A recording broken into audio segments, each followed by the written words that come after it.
waxaa magaalada Hargeysa lagu soo gabagabeeyay tartan aqooneed ay soo qaban qaabisay jaamacadda Golis oo dhex maray dugsiyada sare ee dalka. Tartankani oo la yiraahdo Maskaxmaal Show ayaa finalkii ama wareegii ugu dambeeyay waxa isugu soo baxay dhinaca wiilasha dugsiyada Dayaxa oo ka socday Burco iyo Abu Hurayra oo ka socday Hargeysa. waxayna guushu raacday dugsiga Dayaxa oo keensaday 3 dhibcood. Tartanka geesta gabdhaha waxa finalkii isugu soo baxay dugsiyada Future oo ka socday Hargeysa iyo Aadan Isxaaq oo isna ka socday Boorama, waxayna 3 dhibcood ay guushu ku raacday dugsiga Future oo ka socday Hargeysa. Cabdilaahi Abshir iyo Dr. Saciid Axmed Xasan gudoomiyaha jaamacadaha Golis ayaa faahfaahin ka bixinaya ujeedada ay tartankani u qabteen.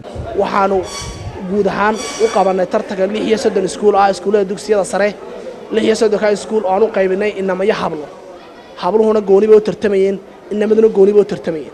dawladda aniga iyo jaamacadda Golis aan barnaamijkan kala hayn ma ahayn in ardaydu ay koob ku kala tartamaan ama lacag iyo abaalmarin la siiyo kaliya ta waxay ahayd duruucda weyn in ardayda lagu dhiirigeliyay in u diyaar garoobaan imtixaanka aakhirka ah ee afafurka. cid wal oo halka maanta barnaamijkaas soo gabagaboobaya wax ku tarsatayba aad iyo aad baan ugu mahadnaqay. waxaan leenahay hambalyo hawl wanaagsan baynu qabanay. cidda guulaysatana waxaan leenahay hambalyo.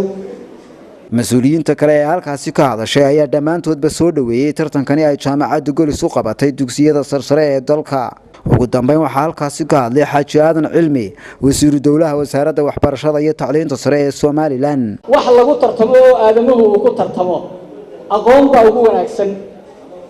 aqoonta maadiga iyo diiniga ah labadaba halkan aad kaga tartamayseen wixii ugu qiimaha badnaa baa ku tartamaysaan ee aqoontana waxay naga filan aqoonyahan baa wadatina inta Ilaahay uu inaga hal yastawi alladina ya'lamuna walladina la ya'lamun.